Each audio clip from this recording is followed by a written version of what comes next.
Yes, ma'am.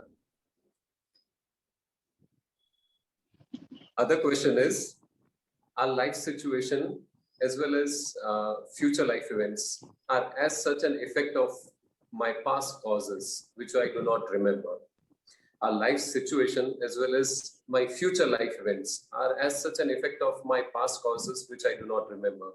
What could be the purpose of such a mechanism that I serve a sentence in this life, or punishment, you can say, for what I do not even remember? Wouldn't it be serving some purpose had I at least known for what am I being punished or sentenced, or for what am I in rehabilitation for? So in Hindi, I'll just recode the same question. मेरा जीवन और मेरे जीवन में घटित हो चुके प्रसंग और साथ ही भविष्य में होने वाले प्रसंग, इन सब के बीच पिछले जन्म से नहीं, पिछले जन्म में है और इस जन्म में मुझे फल स्वरूप प्राप्त होते हैं, परंतु मुझे तो इन सब घटनाओं की जो कॉजेज है वो याद नहीं है। तो प्रकृति की इस प्रकार की मैकेनिज्म के पीछे क्या उद्देश्य हो सकता है? क्या बेहतर नहीं होता कि मुझे कम से कम किन गलतियों की सजा दी जा रही है ताकि मेरी इस लाइफ की एक्शंस ज्यादा पर्पसफुल हो सके? So now you are asking like वो जैसे अमिताभ बच्चन मंदिर में पहुंच जाता है और भगवान से बोलता है, हे भगवान, मेरे साथ ऐसा अन्याय क्यों किया? So see, let's talk about fire. कि यदि मैंने अग्नि में हाथ डाला, एक्चुअली मैंने फायर पे पीएचडी कर रखी थी, मेरी थीसिस है फायर के ऊपर, फिर भी अगर मैंने अग्नि में हाथ डाल दिया तो क्या होगा? क्या अग्नि मुझे जलाएगी? अग्नि का स्वभाव है जलाना, तो वो तो जलाएगी। फॉरगेट मी, मैं तो बहुत मैच्योर्ड हूँ, बड़ी हूँ, बहुत समझदार हूँ, मैं तो पीएचडी करी है ना, मैं तो बहुत अक्लमंद हूँ, तो अग्नि मुझे कैसे माफ कर सकती है? No no way, I mean I should be careful. Let's talk about a 3-month-old baby. 3 महीने का बच्चा यदि अग्नि में हाथ डाल देता है गलती से, not knowing, of course he doesn't know, तो क्या करेगी अग्नि? कि उसको तो सजा नहीं देनी चाहिए था, उसको तो नहीं जलाना चाहिए था। ये आप ऐसे कैसे कर सकते हो? कि नहीं, who are you talking about? आप प्रकृति की बात कर रहे हो, प्रकृति का क्या उद्देश्य है? That's what you are saying. Who is prakriti here? Who is prakriti? Prakriti is a person, prakriti is the nature, right? जैसे अग्नि का नेचर है जलाना, prakriti is the nature, prakriti is not a person, prakriti is not a all knowing God, all powerful God जो ये decide कर रहे हैं कि तुमको थोड़ा तो फेयर होना चाहिए था, नहीं होना चाहिए था, etcetera etcetera. Now I will ask you another situation. I'll give you one situation and I want you to answer this, okay, before I move ahead. एक बार एक बहुत ही क्रूर व्यक्ति था, somebody like you can say a Hitler or a Osama bin Laden, जिसने जाने कितने मासूमों की हत्या कर दी। उसको ट्रायल के लिए कोर्ट पे लाया गया। यू आर द जज, ओके, यू आर द जज। उसको कोर्ट में लाया गया ट्रायल के लिए। अनफॉर्चुनेटली लास्ट नाइट जब उसको हिरासत में रखा था, before getting to the court, उसकी याददाश्त चली गई। He doesn't remember anything now.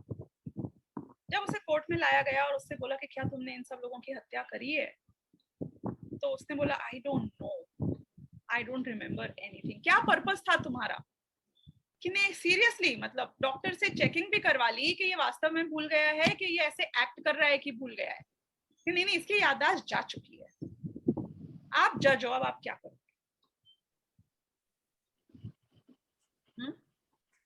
Vishwaraj, what will you do?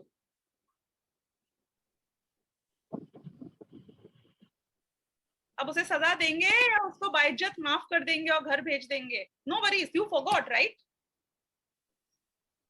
You forgot, so now you don't no.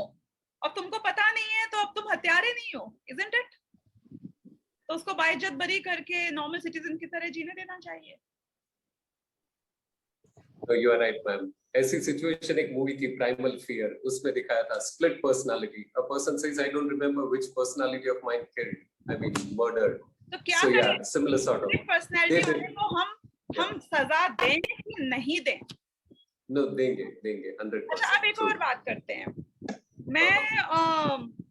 मैं 3 साल की थी तब मैं चींटियों को देखती थी तो मुझे लगता था कि वाओ कितने इंटरेस्टिंग सा है, समथिंग मूविंग. इनके ऊपर पानी डाल देते हैं,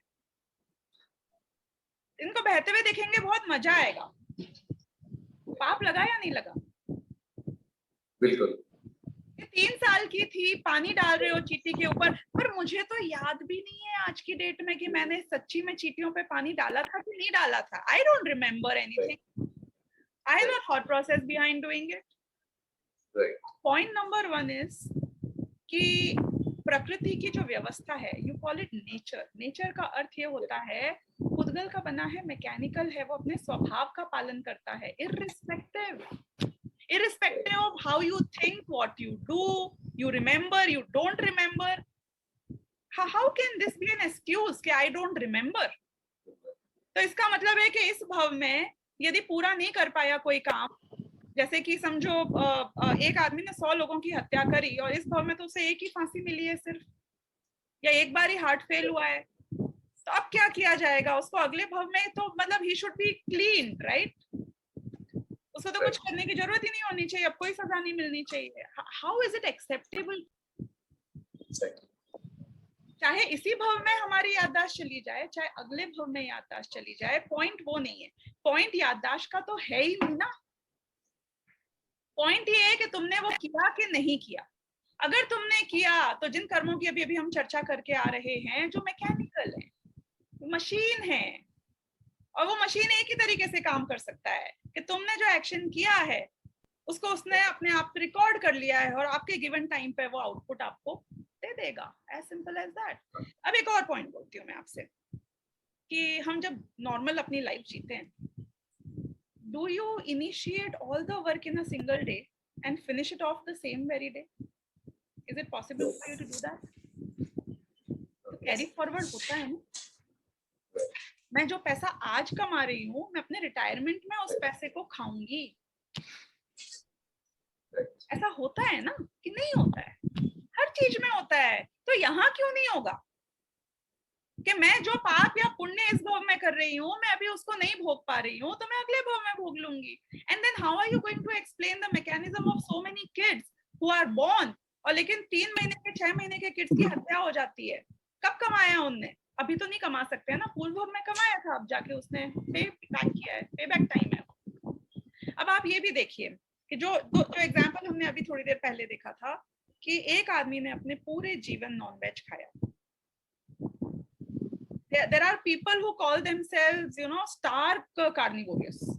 मतलब वो बोलते हैं कि नहीं नहीं नहीं, हम तो वेजिटेबल महीने में 1 दिन खाते हैं, हम तो नॉनवेज ही खाते हैं रोज.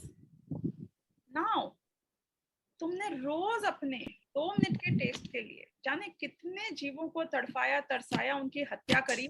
Not only that one moment of their, dying to become your food, their entire lifetime, वो ऐसी दयनीय स्थिति में बीतती है, उनके साथ इतना टॉर्चर होता है थ्रू आउट देयर लाइफ, क्योंकि they are not handled with care. They are not the kids, right?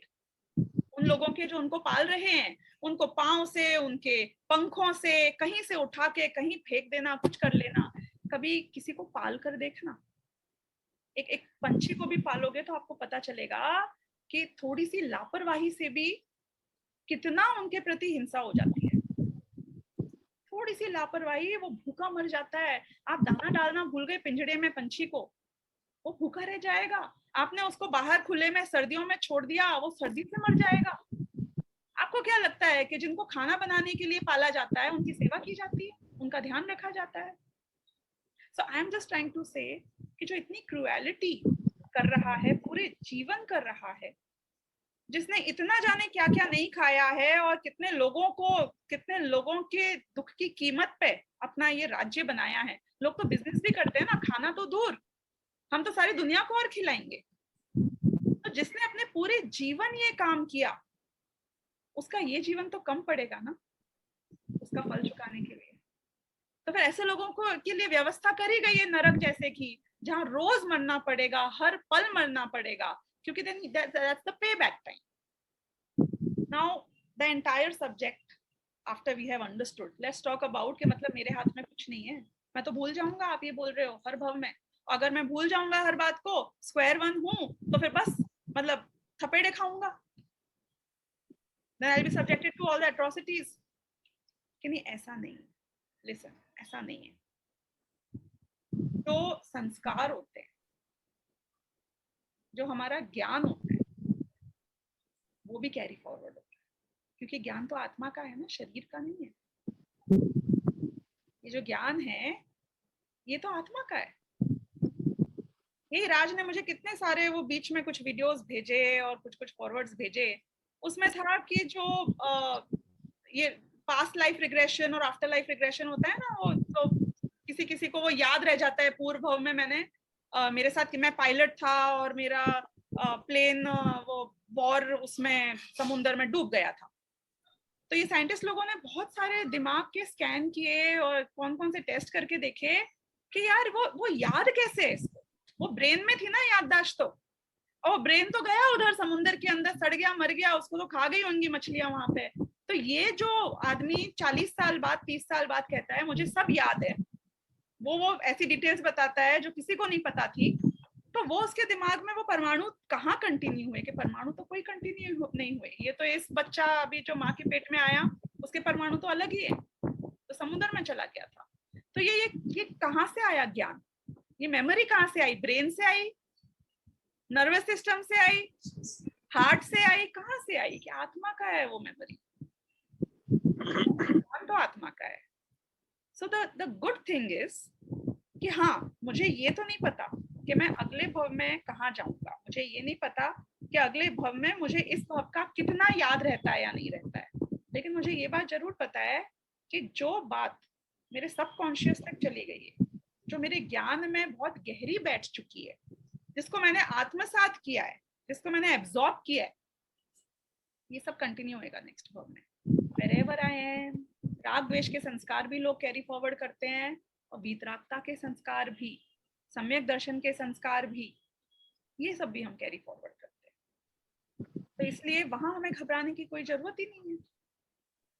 कई हमने देखा होगा बच्चों को पैदा होते ही साथ में दे आर ग्रेट सिंगर्स, 2 साल का बच्चा बच्ची गाना चालू हो जाते हैं, स्विमिंग चालू कर देते हैं, कोई एकदम ड्रम बजाना चालू कर देते हैं, माँ बाप बोलते हैं हमने तो कभी सिखाया ही नहीं इसको, पियानो बजा लेते हैं, जाने कौन कौन से काम कर ले, कोई ड्राइंग ऐसी ऐसी कर देता है दुनिया भर की, कोई फॉर्मल ट्रेनिंग नहीं थी, पता नहीं कैसे बना लिया इसने. ये क्या थे, ये संस्कार थे पिछले भव के, आपको नहीं पता कब क्या कैसे, लेकिन संस्कार कैरी फॉरवर्ड होते हैं. तो यानी कि अच्छाई के भी संस्कार, बुराई के भी, अब आपके हाथ में है कि हम इस भव में क्या करते हैं, जिससे हम अपने आने वाले भवों में हम क्या रिटेन करेंगे, उसको इंश्योर कर सकते हो, तो करने की कोशिश करनी चाहिए. So yeah.